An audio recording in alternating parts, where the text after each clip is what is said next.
اصل میں علامہ صاحب بات یہ ہے نا کہ اس جو اگر وہ اپنی وصیت حضور پاک صلی اللہ علیہ وسلم لکھ دیتے تو ہم جو ہے نا جب مسلمان جتنے فرقوں میں بٹے ہوئے ہیں اس کے بارے میں جو ہے نا ہم واضح آپ سے سوال چاہتے ہیں کہ ایک دیکھیں جو شخص حضرت عمر کی وجہ سے بارے میں شاہ صاحب یہ بھی بات لکھنا چاہتے تھے، یہ بھی شاہ صاحب آپ کو ماننا چاہیے نا کہ اگر ہم ان حدیثوں پر اعتبار کریں تو پھر پوری بات ماننی چاہیے نا. اس میں آتا ہے کہ ہم حضور کیا لکھنا چاہتے تھے.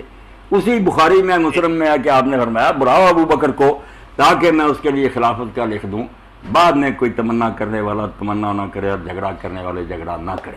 ماننا تو پورا مانے پھر کہ حضور نے اپنا ارادہ ظاہر کر دیا. اور اسی کو ابن حزم کہتے ہیں کہ یہ مل گیا تو یار میری جان بچ گئی، ورنہ میں مرنے کے قریب تھا کہ حضور کا ارادہ دل میں رہ گیا. وہ کہتے ہیں دوسری حدیث نے کلیئر کر دیا کہ میں چاہتا ہوں ابو بکر کے بارے میں لکھ لوں تاکہ جھگڑا نہ. یہ اسی کتابوں میں ہے. اگر ماننا تو سارا مانے کہ اس کے لیے لکھنا چاہتے. اس سے ابن تیمیہ بھی مانتے. میں بھی کہتا ہوں سفیان کہ لکھنی خلافت کی بات ہی، اس میں جھگڑا کرنے کی بات نہیں، مسئلے سارے ہو گئے تھے. مگر وہ آپ حضرات کا خیال ہے حضرت علی رضی اللہ کے بارے میں لکھنا تھا. سنی حضرات کی حدیثوں میں، علماء کی بات نہیں، حدیثوں میں ہے کہ آپ نے کہا بلاؤ ابو بکر کے لیے لکھ لوں. اس لیے میں کہوں گا کہ اگر تو اس واقعہ کو ماننا ہے کہ آپ لکھوانا چاہتے تھے تو پھر وہ تو وہاں بتایا ہوا کہ ابو بکر کی خلافت لکھوانا. اب شاہ صاحب کیا کریں، بات مانی تو پوری مانے نہیں تو چھوڑے.